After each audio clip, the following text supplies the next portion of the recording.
دوستو جہاں پر آج کے دور میں عراق نام کا ایک مسلم دیش موجود ہے، اسی علاقے میں ہی کسی دور میں اتہاس کا ایک مشہور امیر اور طاقتور شہر بیبیلون آباد ہوا کرتا تھا۔ یاد رہے کہ یہ وہی بیبیلون ہے کہ جس کو عام طور پر بابل کے نام سے بھی یاد کیا جاتا ہے۔ ویسے تو یہودیوں، عیسائیوں اور مسلمانوں تینوں ہی ریلیجنز کے اندر اتہاسک طور پر اس پورے علاقے کو کافی ویلیو دی جاتی ہے۔ وجہ یہ ہے کہ کیونکہ اس علاقے میں نہ صرف اتہاس کے ایک مشہور پیغمبر حضرت ابراہیم علیہ السلام پیدا ہوئے تھے، بلکہ ساتھ ہی ساتھ اتہاس کے اور بھی بہت سارے انسیڈنٹس ہوئے تھے، مگر پھر بھی ان تینوں دھرموں میں سے بھی جس دھرم میں بیبیلون شہر کو سب سے زیادہ یاد کیا جاتا ہے وہ کوئی اور نہیں بلکہ یہودی لوگ ہیں۔ ان کی نہ صرف اتہاسک کتابوں میں ہی بلکہ ان کی دھارمک کتابوں میں اور اسپیشلی تورات جیسی بڑی کتاب میں بھی بابل شہر کا نام بار بار دیکھنے کو ملتا ہے۔ وجہ یہی ہے کہ کیونکہ بخت نصر نام کا اتہاس کا وہ طاقتور اور ظالم بادشاہ کہ جس نے کسی دور میں یہودیوں کے اوپر حملہ کیا تھا اور حملہ کر کے نہ صرف ان کے پورے علاقے کو ہی برباد کر دیا تھا بلکہ ہزاروں کی تعداد میں یہودیوں کو مارا تھا، اور ہزاروں کی ہی تعداد میں وہ اپنے ساتھ یہودیوں کو غلام بنا کر لے گیا تھا۔ وہ بادشاہ بھی کہیں اور کا نہیں بلکہ بیبیلون کا ہی تھا، اور وہ یہودیوں کو غلام بنا کر بھی اپنے ساتھ بیبیلون شہر ہی لے کر آیا تھا، جہاں پر ان لوگوں کو اگلے کئی سالوں تک بابل کے لوگوں کا غلام بنا کر رکھا گیا تھا۔ دریائے فرات کے کنارے پر آباد یہ شہر اتنا زیادہ پرانا ہوا کرتا تھا کہ اس کا نام اور اس کا ریکارڈ حضرت عیسیٰ علیہ السلام سے 4000 سال پرانی تحریروں میں بھی ملتا ہے۔ اس شہر کو اصلی شہرت اور اصلی ترقی اس وقت ملی تھی کہ جب 1750 عیسیٰ پورو میں، مطلب حضرت عیسیٰ علیہ السلام سے 1750 سال پہلے، حمورابی نام کے ایک بادشاہ نے اس شہر کو اپنی سلطنت کی راجدھانی بنایا۔ تب ہی بابل دنیا کا سب سے بڑا اور سب سے خوبصورت شہر بنا۔ آسمانی کتاب توریت کے مطابق جب حضرت آدم علیہ السلام کے ایک بیٹے قابیل نے دوسرے بیٹے حابیل کو قتل کر دیا تھا تو حضرت آدم علیہ السلام اس سے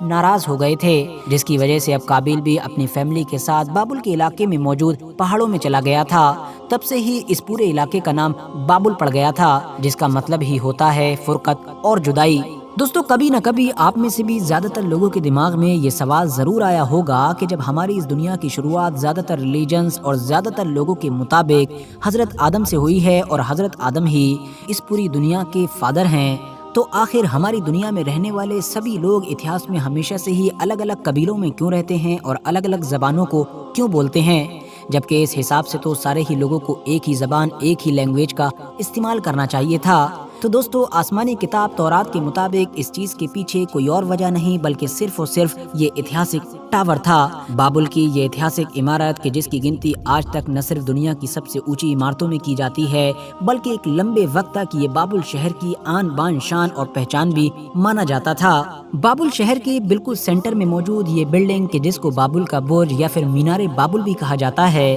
یہ اس دور میں بابل کی سب سے اونچی اور سب سے عجیب و غریب عمارت ہوا کرتی تھی۔ اس کو اتہاس کے کس بادشاہ نے تیار کروایا تھا اور ایگزیکٹلی کس سن میں تیار کروایا تھا، اس چیز کو لے کر آج تک اتہاسک کتابیں پوری طریقے سے خاموش نظر آتی ہیں، مگر ہاں دنیا کے الگ الگ مذہبوں کی کتابوں میں اور الگ الگ دھرموں کی کتابوں میں اس مینار سے ریلیٹڈ کافی کچھ انفارمیشن پائی جاتی ہے، اور یہ ساری انفارمیشن ہی اس بات کی طرف اشارہ کرتی ہے کہ یہ مینار انسان کے غرور و گھمنڈ کی علامت ہوا کرتا تھا اور خدائی کا دعویٰ کرنے کے لیے بنایا گیا تھا۔ دوستو قدیم الہامی کتاب توریت طوفان نوح کی بربادی کے بعد بابل شہر کو نئے سرے سے بسائے جانے کی کہانی کچھ یوں بیان کرتی ہے۔ طوفان نوح کے بعد جب دنیا برباد ہو گئی تھی تو تمام انسان ایک ہی قوم سے تعلق رکھا کرتے تھے، وہ سارے لوگ ایک ہی زبان بولا کرتے تھے اور ان سب کو یہ حکم دیا گیا کہ وہ مشرق مطلب ایسٹ کی طرف ہجرت کر جائیں اور ایسٹ میں جا کر شہنار نام کے علاقے میں آباد ہو جائیں۔ دراصل دوستو شہنار اس علاقے کو اور اس وادی کو کہا جاتا ہے جو دو نہروں کے